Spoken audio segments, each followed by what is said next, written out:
Hello friends, माझं नाव doctor Ajay Kothari. मी Sancheti hospital येथे spine specialist म्हणून कार्यरत आहे. आजची केस स्टडी आहे मिसेस मयुरी झाडे यांची. ह्या शिक्षिका आहेत, जळगाव येथे राहतात आणि त्यांचं वय आहे 38. 3 महिन्यापूर्वी त्यांना L5S1 वर्टेब्रामध्ये मोठी गादी मागे सरकल्यामुळे त्यांची नस दाबली गेली होती आणि त्यांना पायात इतकं प्रचंड वेदना होत्या की त्या झोपून होत्या. विविध डॉक्टरांना दाखवून त्यांनी ट्रीटमेंट घेतली. बऱ्याचशा लोकांनी शस्त्रक्रियेचा त्यांना मार्ग सुचवला होता आणि 3 आठवड्यापूर्वी त्या माझ्याकडे आल्या. त्यांचा MRI आपण समजून घेऊया की हा जर आपण बघितला तर हा लंबर स्पाइनचा MRI आहे.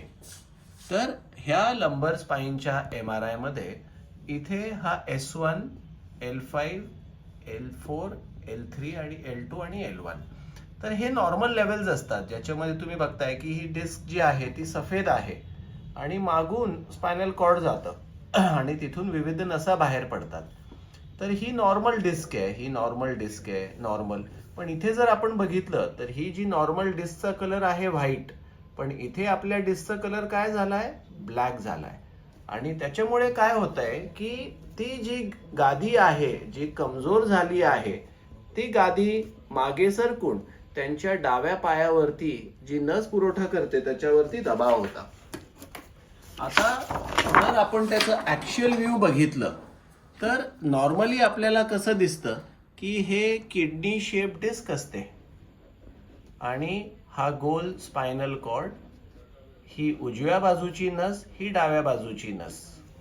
तर मिसेस झाडेंमध्ये काय प्रॉब्लेम होता की त्यांचं हा L4-5 again this is a normal level. त्याच्यामध्ये हा गोल स्पायनल कॉर्ड, ही उजव्या बाजूची नस, ही डाव्या बाजूची नस.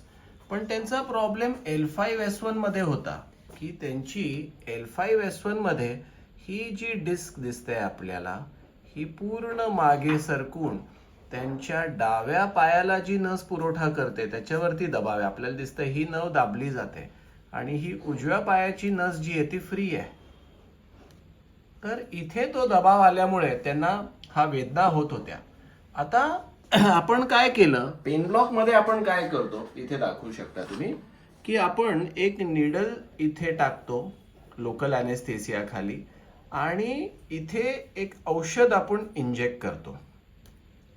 त्या औषधाने काय होतं की ही जी सूज आहे ह्या गादीतली, ही श्रिंक व्हायला मदत मिळते आणि जी नसेवरची सूज आहे ती पण कमी होते. तर ह्याचा फायदा काय होतो की नसेतली सूज कमी होते आणि ही जी डिस्क बाहेर आलेली आहे कालांतराने त्याला श्रिंक व्हायला मदत मिळते आणि जे आपण ऑपरेशननी करतो ते त्या पेन ब्लॉक थेरपीनी सहज शक्य होऊ शकतं. आता तुम्ही म्हणाल ती गादी कशी आत जाते, तर त्या ड्रगद्वारे जे इन्फ्लेमेटरी मीडिएटर्स आहेत ते इन्फ्लेमेटरी मीडिएटर्स निगेट व्हायला मदत मिळते आणि जी सूज आहे त्या स्पायनल कॉर्डवरची ती सूज जायला भरपूर मदत मिळते. तर दिस पेन ब्लॉक थेरपी जे आम्ही कायम म्हणतो, ह्याच्याद्वारे आम्ही फार कॉन्फिडेंटली सांगतो की हजारो रुग्ण ज्यांना इतरत्र सगळ्यांनी शस्त्रक्रिया सांगितली होती, अशा रुग्णांना आम्ही विना ऑपरेशन बरं केलं आहे. आता तुम्ही बघितलं की ह्यांना पण 3 ते 4 ठिकाणी विविध डॉक्टरांनी सांगितलं अर्जंट ऑपरेशन करा, ती नस जी दाबली आहे त्याला मोकळं करा, नाहीतर प्रॉब्लेम होऊ शकतो, पायातली ताकद जाऊ शकते. पण आमचं एक्सपिरियन्स आहे की जर कुणाच्या पायात ताकद चांगली आहे, सेन्सेशन्स चांगले आहेत, पेशंट तरुण आहे, गादीची मॉर्फोलॉजी कंड्युसिव्ह आहे, तर पेन ब्लॉक थेरपीनी हे असे प्रॉब्लेम्स पूर्ण बरे होऊ शकतात. आणि एकदा पेन ब्लॉक थेरपी झाली त्याला काय 2 तासात पेशंट घरी जातो. एकदा पेन ब्लॉक थेरपी लोकल खाली आपण एक ओटी मध्ये कॅमेरा खाली बघून ते इंजेक्शन देतो, म्हणजे एक्झॅक्टली आपल्याला त्या एरियाचं लोकलायझेशन होतं की तो औषध बरोबर जागेवरती पोचतोय की नाही. हे एक सिया म्हणून एक मशीन असते, त्याच्यामध्ये बघून आपण हे इंजेक्शन देतो आणि वेदना होत नाही त्याच्यामध्ये, कारण की आपण तिथे लोकल अॅनेस्थेसिया देतो आणि आम्ही थोडं सिडेशन देतो. म्हणजे अॅनेस्थेटिस्ट असतात ते एक 10-15 मिनिटासाठी थोडंसं पेशंटला सिडेट करतात, म्हणजे पूर्ण भूल देत नाही पण पेशंटला थोडी झोप येते. ह्याचा फायदा काय होतो की पेशंट इंजेक्शन देताना हलत नाही, म्हणजे ते बरोबर इंजेक्शन व्यवस्थित जागेवरती जातं.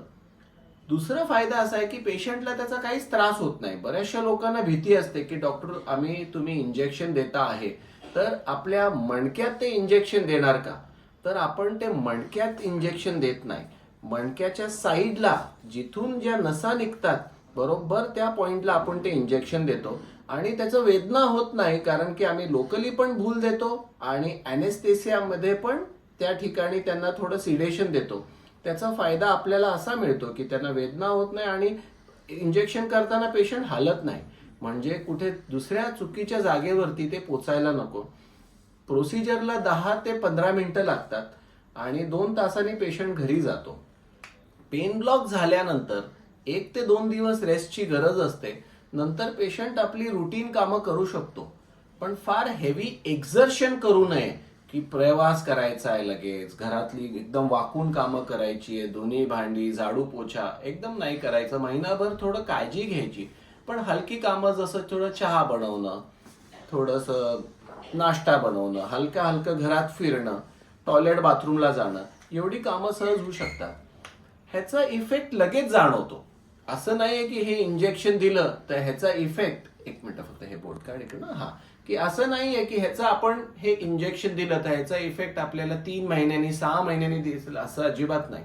जर त्याचा फरक पडायचा असेल तर तो फरक आपल्याला लगेच दिसतो आणि त्याच्यानंतर जर आपण प्रॉपर काळजी घेतली, जर आपण प्रॉपर व्यायाम केलं तर मग पेशंटला त्याचा इफेक्ट चांगला लॉंग टर्म दिसतो. तर आज आपल्या सोबत आहेत मिसेस झाले, तर आपण त्यांचा अभिप्राय ऐकून घेऊया. त्यांचे हे हजबंड आहेत, हे पण जळगावला व्यावसायिक आहेत, तर आपण काय सांगू इच्छिता? येस, नमस्कार. 8 तारखेला आम्ही पेन ब्लॉकचं इंजेक्शन घेतलेलं होतं. आज तारीख किती आहे? आज तारीख आहे 28 तारीख, म्हणजे साधारणतः 20 दिवस झालेले आहेत. हा.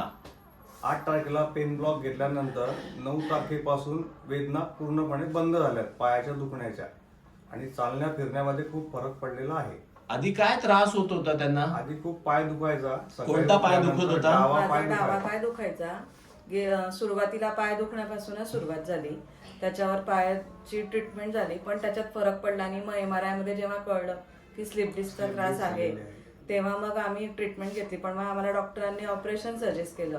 मग त्याच्यानंतर आम्ही तुमचे युट्यूबवर व्हिडिओ वगैरे बघितले आणि म्हणून मग आज तुम्हाला आम्ही भेटायला आलो आणि तुमच्या ट्रीटमेंटने आम्हाला खूप बरं पडलेलं आहे. आधी वेदना किती होत्या इंजेक्शन घेण्याच्या अगोदर? उभं राहणं, चालणं फिरणं पण फार, म्हणजे गोळ्या औषधं चालू होते, पेन किलर चालू होत्या म्हणून, अदरवाईज मला दुखायचं. आता दुखणं एकदम कमी झालंय. अच्छा, पण आता महत्वाचं आहे की आपल्याला थोडं वजन कमी करायचं आहे, कारण की मणक्याच्या आजाराचं 90 ते 95% कारण हे एक्सेसिव्ह वजन आहे. तर पेन ब्लॉक करून मी ती डिस्क श्रिंक व्हायला मदत देणार आणि तो वेदना कमी करणार. पण मी कायम म्हणतो की ह्याचं सक्सेस रेट हा एक पार्टनरशिप आहे. म्हणजे आता की एनी स्पाइन ट्रीटमेंट जर आपल्याला त्याचं 100% फरक पडायचा असेल तर ही फक्त डॉक्टरची जबाबदारी नाही आहे. मी कायम म्हणतो की it is a partnership between doctor and patient. 50% काम हे डॉक्टरांचं आहे, पण 50% काम हे पेशंटचं पण आहे. इथून पुढे काळजी घेणं, आहार चांगला घेणं, व्यवस्थित व्यायाम करणं, पॉस्चर चांगलं मेंटेन करणं, वाकून जड उचकपाचक करायची नाही, तोंडावर नियंत्रण ठेवणे, खाण्यापिण्यावरती वजन कमी करणे, रोज सकाळी उन्हात फिरायला जाणे, प्राणायाम करणे, थोडं वेट ट्रेनिंग एक्सरसाइजेस करणे, हे जर आपण व्यवस्थित पाळलं तर मग ह्याचा इफेक्ट आपल्याला लॉंग टर्म दिसेल. पण जर आपण वजन कमी केलं नाही, पेन कमी झालं म्हणून सगळं व्यायाम सोडून दिले, वजन वाढत गेलं, वाकत गेलो, तर हा प्रॉब्लेम परत होऊ शकतो. त्याच्यामुळे जर आपल्याला ह्याचं लॉंग टर्म इफेक्ट पाहिजे असेल तर मी कायम सांगतो की आपल्याला पण म्हणजे पेशंटना पण जागरूक राहून पुढे काळजी घेणं गरजेचं आहे. काळजी घेणं म्हणजे असं नाही की मी म्हणतोय की तुम्ही घरी झोपून राहा, तुम्ही प्रवास करू नका, तुम्ही बाहेर जाऊ नका, तुम्ही सगळं करा, तुम्ही एक नॉर्मल आयुष्य जगा, पण थोडेसे काळजी घेणं गरजेचं आहे. That is important. ठीक आहे, ओके.